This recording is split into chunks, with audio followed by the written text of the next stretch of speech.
1절부터 7절까지 저와 여러분이 한 절씩 교독합니다.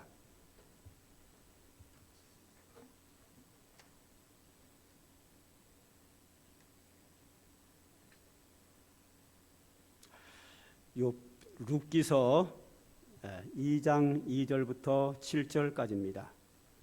룻기서 2장 2절 제가 먼저 읽겠습니다. 모압 여인 룻이 나오미에게 이르되 원하건대 내가 밭으로 가서 내가 누구에게 은혜를 입었으면 그를 따라서 이삭을 죽겠나이다 하니 나오미가 그에게 이르되 내 따라 갈지어다 하매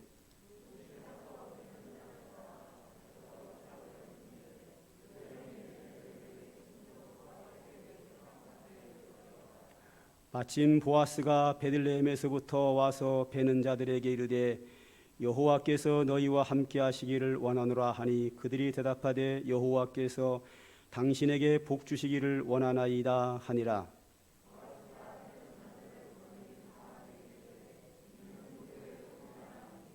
베는 자를 거느린 사환이 대답하여 이르되 이는 나오미와 함께 모압 지방에서 돌아온 모압 소년인데 그의 말이 바로 베는 자를 따라 단 사이에서 이삭을 죽게 하소서 하였고 아침부터 와서는 잠시 집에서 쉰 후에 지금까지 계속하는 중이니이다. 아멘. 맥주 감사 절기는 고난 중에 감사하는 겁니다. 추수감사 절기는 가을에 추수를 많이 해서 그 거둔 열매가 풍족한 가운데서 열매를 많이 거뒀기 때문에 감사를 하는 것이 추수감사절기고, 매추절기는 양식이 가을 추수가 다 떨어지고 겨울을 지나면서 봄이 오면서 양식이 떨어져서 배고플 때, 극심하게 가난할 때, 특히 가난한 자는 더 가난하지요. 그 고난 중에 처음으로 보리를 추수하고 생명을 이어갈 수 있는 것에 대하여 고난 중에서 감사하는 것이 매추 감사절기입니다. 그런 차원에서 오늘 6.25 전쟁에 대한 전쟁 이후의 이야기를 잠깐 동영상으로 보도록 하겠습니다. 영상실 동영상 들어주세요.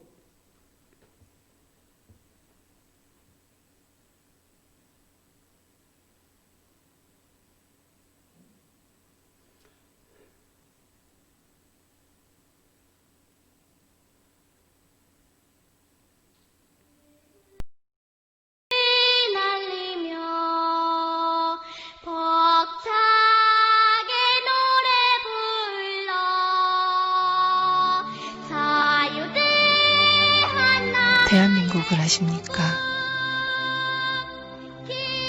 대한민국을 아십니까?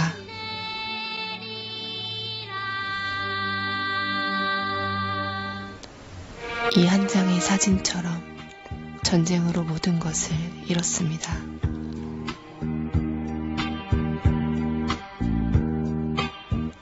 대한민국 정부가 세워져 2년이 겨우 되었을 때 전쟁은 어린아기 같은 신생 국가에는 너무도 가혹했습니다. 수도 서울은 3일 만에 함락이 되었고 살기 위해 갈 곳을 알지 못한 채 어디론가 가야만 했습니다.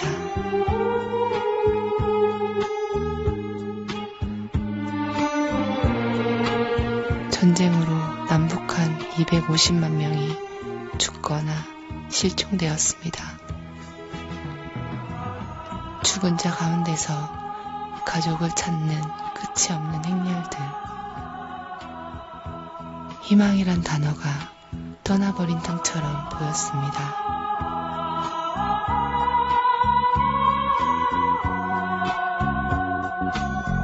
좁은 국토는 두려움에 찬 피난의 행렬 뿐이었습니다.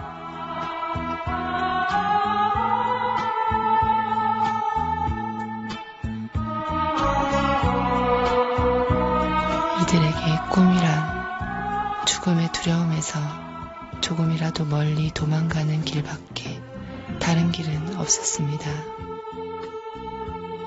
하지만 이들은 살아야 했습니다. 그 삶을 내려놓을 수 없었습니다.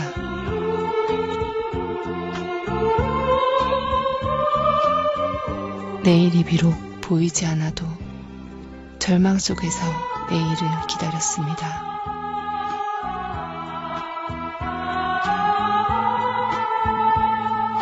바람 앞에 등불처럼 사라질 역사처럼 보였습니다.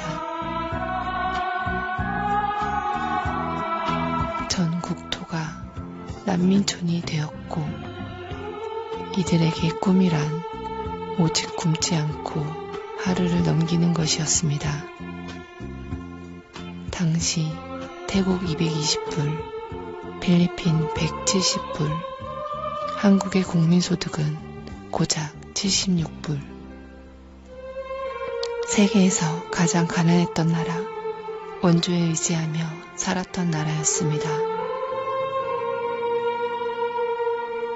유엔을 통해서 온 세계의 수많은 젊은이들이 이 땅에 그 생명을 묻었습니다. 세계 전쟁 역사상 유일하게 모든 대륙에서 다코닌을 파송하여 도와주었습니다. 63개 국가에서 도와주어 살아난 것입니다. 아시아, 유럽, 아프리카, 북아메리카, 남아메리카, 오세아니아. 전쟁으로 다 잃어버린 9년 후 1962년 한국은 서독으로부터 간호사와 광부를 담보로 하여 차관을 얻은 것이 산업의 시작이었습니다. 낯선 땅 서독에서 어린 간호사들이 처음 한 일은 시체를 닦는 일이었습니다. 광부들은 뜨거운 지하 1000m에서 지혈을 참으며 죽어라 일했습니다. 자원이 없었기에 인력 수출밖에 다른 수출 자원이 없었던 때였습니다. 나라의 핏줄 같은 고속도로는 월남 전쟁에 파병한 수많은 젊은이들의 생명의 값으로 건설되었습니다. 한국 근대화는 자원이 없었기에 눈물과 땀으로 쌓아 올린 것입니다. 그러나 우리는 세계의 빚진 민족임을 결코 잊어서는 안 됩니다. 이 전쟁에서 희생하신 분들의 그 고귀한 희생을 잊어서는 안 될 것입니다. 자유는 거저 얻은 것이 아닙니다. 피해 값으로 산 것입니다. 거저 주어지는 자유란 없습니다.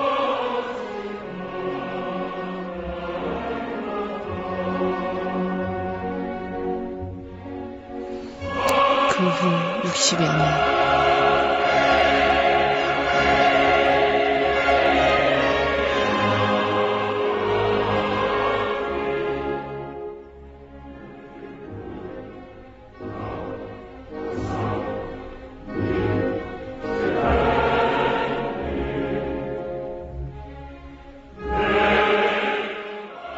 어떤 이들은 묻습니다. 대한민국의 오늘을 만든 힘이 무엇이냐고. 우리는 이렇게 대답해야 합니다. 전쟁 중에서도 이 땅을 지켜주신 하나님의 사랑하심과 이 땅을 구하려고 생명을 바친 수많은 젊은이들의 희생. 대한민국이 걸어온 역사는 약한 자를 들어서 쓰시는 하나님께서 이 땅을 쓰시기 위해서 우리에게 오늘을 주심을 우리는 믿고 있습니다. 세계의 젊은이들이 잠든 이 땅, 간호사, 광부, 군인들의 핏값처럼 가난한 자의 땀과 피로 이룬 이 나라를 통해서 세상의 빛이 되게 하시려고 이 나라의 역사를 주셨습니다. 우리는 믿습니다.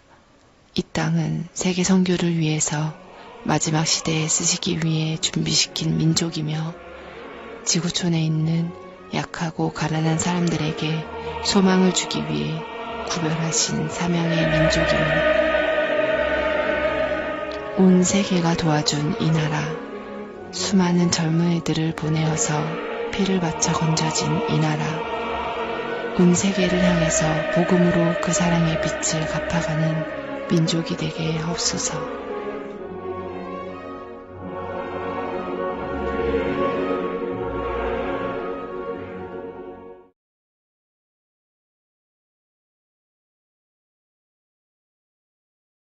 되신 분들은 전부 다 꺼주세요. 전부 다 7세 이상 되신 분들은 6.25를 경험한 분이고, 우리 저 뒤에 앉아 계시는 우리 김종대 목사님은 월남 파병도 갔다 오신 분으로 그분들의 그 몸값으로 고속도로 경부고속도로를 뚫어서 잘 달리고 있습니다. 지금까지. 그러나 이렇게 많은 사람들이 피 흘리고 땀 흘리고 수고했지만 가장 중요한 것은 그 가운데 하나님의 은혜가 있었다는 겁니다. 세계 유례 없는 원조 받는 국가에서 원조를 보내는 국가로 새롭게 된 나라는 이 나라밖에 없습니다. 세계 경제 10대 구간에 든 나라입니다.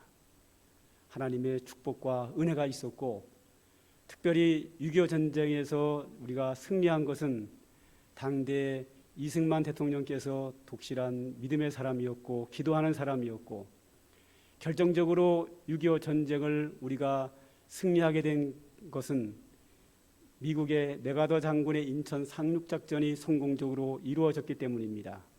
그 메가더 장군은 정말 독실한 기독교인으로서 기도하며 그 전쟁에 참여해서 승리로 이끌었기에 우리나라는 없어질 수 있는 위기까지 왔다가 부산까지 쫓겨갔다가 다시 이렇게 회복이 되어서 잘 사는 나라로 왔습니다.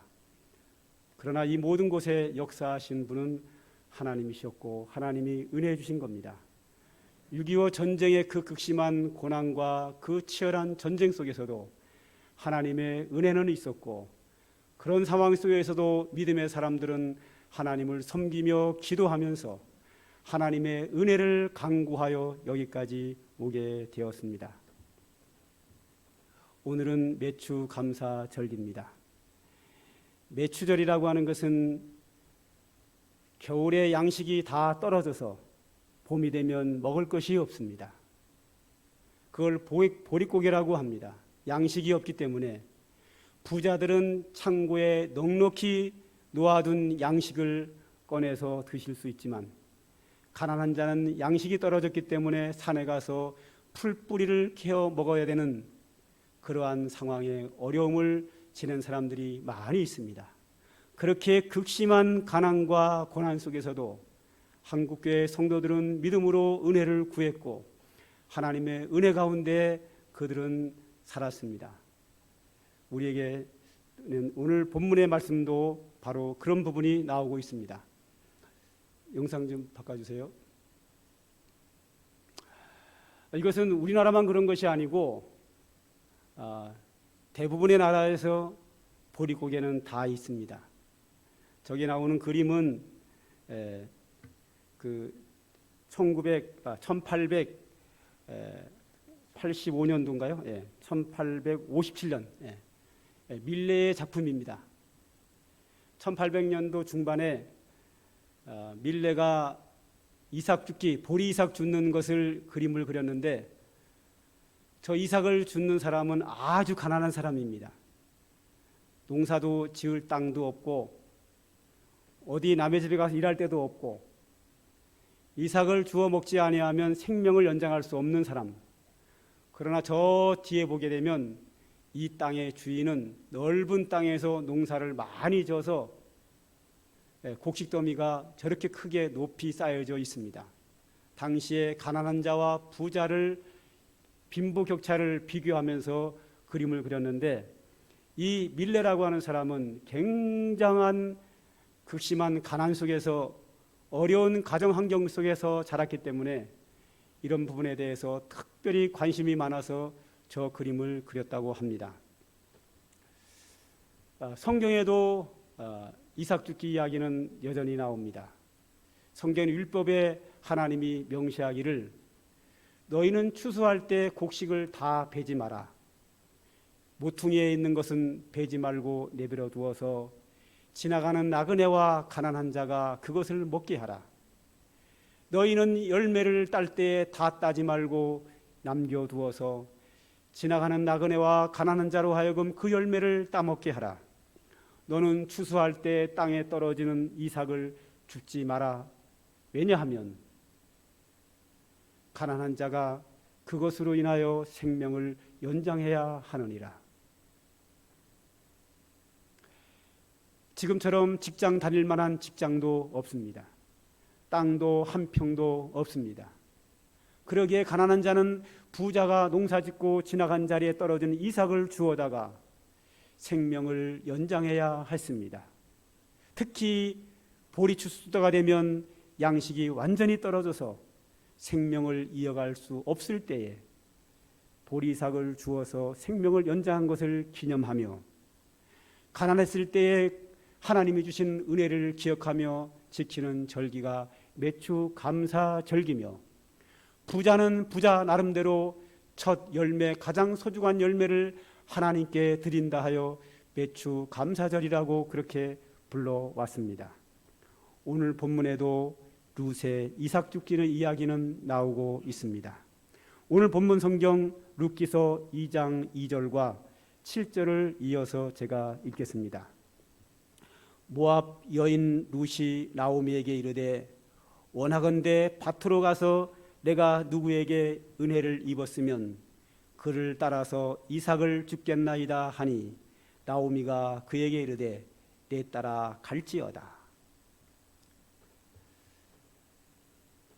이 말은 무슨 말인가 하면 나오미가 이스라엘 나라에 흉년이 들어가지고 모압 땅으로 이사를 갔습니다. 거기서 두 아들이 결혼을 했는데 아들이 다 죽어요. 남편도 죽고. 그래서 모압 여인 며느리와 함께 나오미가 시어머니와 며느리가 다시 이스라엘 땅으로 돌아옵니다. 돌아왔는데 그때가 바로 보릿고개였습니다. 자, 모압 여인 룻 시어머니를 따라서 자기 민족이 아닌 남의 민족, 자기의 나라가 아닌 남의 나라 이스라엘 땅으로 내려왔습니다. 가진 것은 아무것도 없습니다. 보릿고개 시절에 내려왔습니다.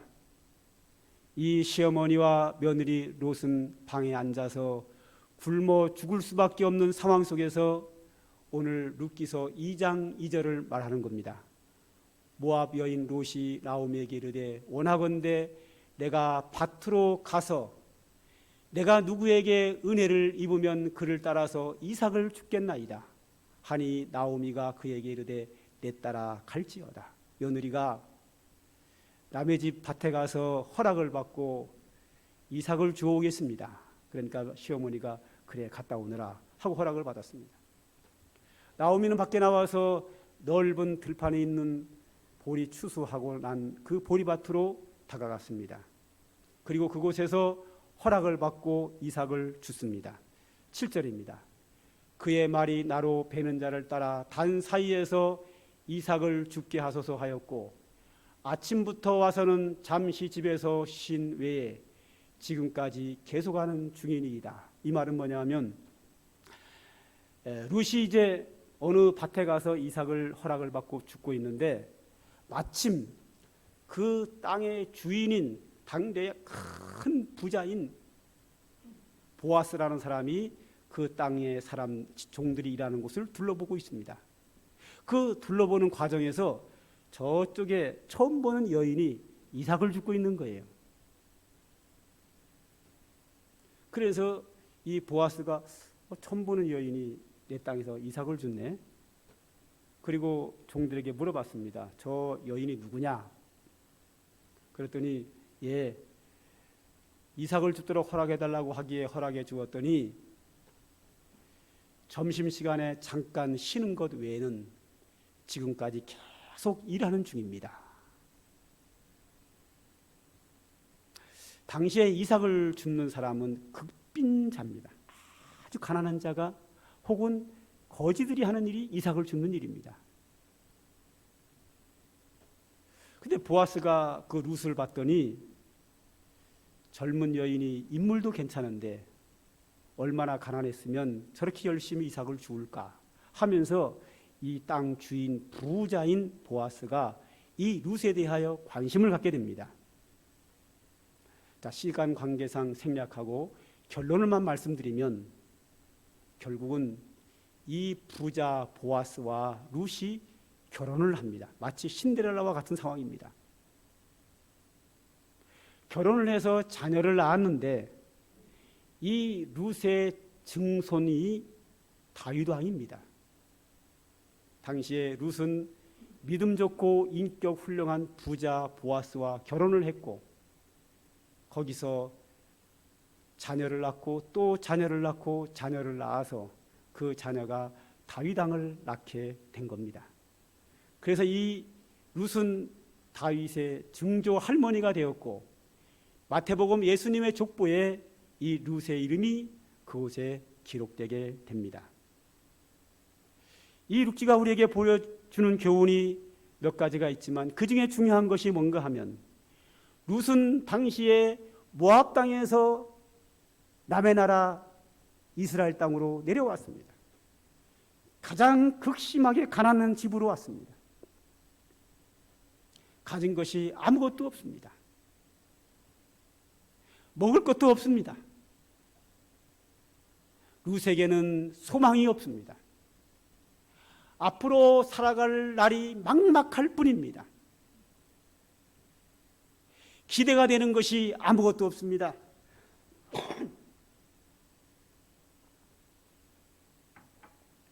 그런 상황이라면 본국으로 도망을 가든지 하나님을 원망해야 되지만 이 룻은 시어머니 나오미를 만나고 나서 그 시어머니 나오미가 섬기는 하나님을 섬기기로 결심을 했고 그 하나님을 원망하지도 않았고 그 극심한 가난 속에서 보리 이삭을 주어다가 시어머니를 보양하면서까지도 성실하게 믿음으로 살았습니다. 하나님이 그에게 은혜를 주신 겁니다. 극심한 가난과 고난 속에서 도무지 소망이 없는 절망밖에 없는 그런 상황 속에서도 하나님이 은혜를 주셨다는 겁니다. 제가 지금 한 달 넘게 하나님의 때에 대하여 말씀을 전하고 있습니다. 하나님의 때는 하나님이 주권적으로 행하시기 때문에 우리는 하나님의 때가 될 때까지 모든 것을 기다려야 합니다. 그런데 고난 중에서 하나님이 베푸시는 은혜가 있기 때문에 하나님의 은혜 받는 것은 특별한 하나님의 때가 있는 것이 아니라 항상 모든 사람들에게 은혜 받은 때가 열려 있다는 겁니다. 고린도후서 6장 2절 말씀을 보겠습니다. 이르시되 내가 은혜 베풀 때에 너에게 듣고 구원의 날에 너를 도왔다 하셨으니 보라 지금은 은혜 받을 만한 때요 보라 지금은 구원의 날이로다. 내가 은혜 베풀 때에 너의 기도를 들었고 네가 극심한 고난 가운데서 구원을 요청할 때 구원의 날에 내가 너를 구원해노라. 보라 지금은 은혜 받을 만한 때요 보라 지금은 구원의 날이라고 했습니다.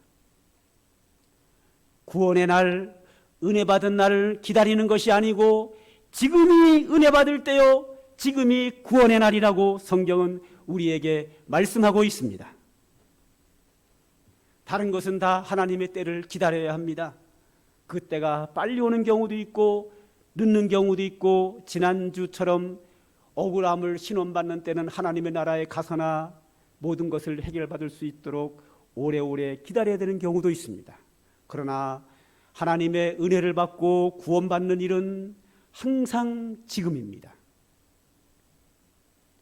지금이 은혜 받을 때요, 지금이 구원의 날입니다. 그러나 조금 있으면 지나갈 수 있습니다. 극단적으로는 세상에 종말이 오면 더 이상 은혜 받을 수 없고 더 이상 구원받을 수 없습니다. 예수 그리스도가 재림하시면 은혜 받을 수 없고 더 이상 구원을 받을 수 없습니다.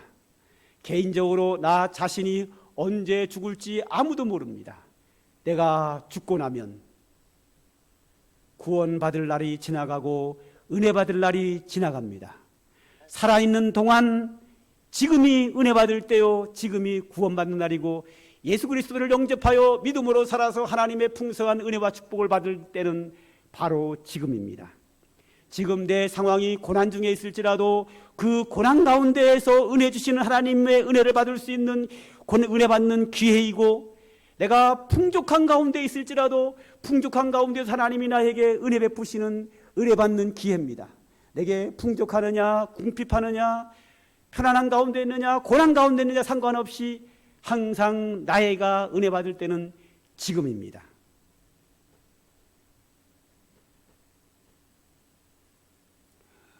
우리 대한민국과 전 세계의 사람들, 특히 우리 사랑하는 성도들이 코로나19 전염병으로 인하여 굉장히 어려운 가운데 있습니다.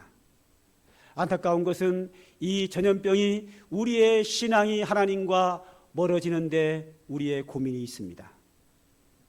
여러분, 전염병이 유행하고 있습니까? 지금이 하나님의 은혜 받을 때입니다. 지금이 은혜 받을 때인 줄 믿으시기 바랍니다. 코로나19 전염병이 우리와 하나님의 사이를 갈라놓을 수 없습니다. 우리를 하나님으로부터 멀어지게 할 수 없습니다. 로마서 8장 35절부터 39절에 있는 말씀 중간중간 이어서 보겠습니다. 누가 우리를 그리스도의 사랑에서 끊으리요? 환난이나 공고나 박해나 기근이나 적신이나 위험이나 칼이라.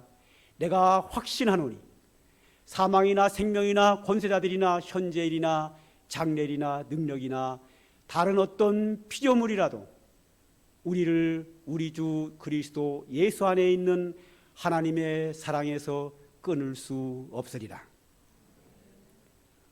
우리에게 어떤 환난이 오고 고난이 오고 박해가 오고 생명을 위협하는 칼이 온다 할지라도, 어떤 권세자들이 우리를 박해한다 할지라도 우리를 예수 그리스도 안에 있는 하나님의 사랑에서 끊을 수 없느니라고 했습니다. 전염병의 위험이 우리에게 온다 할지라도 우리를 하나님의 사랑에서 끊을 수 없습니다. 지금이 은혜 받을 때라고 믿는 성도들에게만 해당되는 말씀이라고 저는 믿습니다. 그러므로 코로나19라고 하는 이 전염병 속에서 우리가 이 전염병을 옮기지 않고 옮김을 받지 않도록 방역을 철저히 하고 조심해야 하지만, 하나님의 은혜를 사모하고 하나님께 예배하고 기도하고 은혜 받는 것은 우리가 소홀히 할 수 없습니다. 2020년 삼강교회 표호 다 같이 한번 큰 소리로 읽도록 하겠습니다. 시작. 하나님께로 더 가까이. 코로나19가 와도 우리는 하나님께로 더욱 가까이 가야 합니다. 이것이 우리의 신앙입니다. 그렇다고 해서 우리가 방역을 소홀히 하거나 조심하지 말자는 이야기는 결코 아닙니다. 우리는 사회의 어떤 사람들보다, 믿지 않는 사람보다 더 철저하게 방역을 조심하고 철저히 하고 조심해야 합니다. 그러면서 우리가 은혜를 사모하고 지금이 은혜 받을 기회라고 하는 사실을 믿고 믿음으로 살아가는 삼강교회 성도들 되시기를 주님의 이름으로 축원합니다. 우리 찬양 하나 하겠습니다.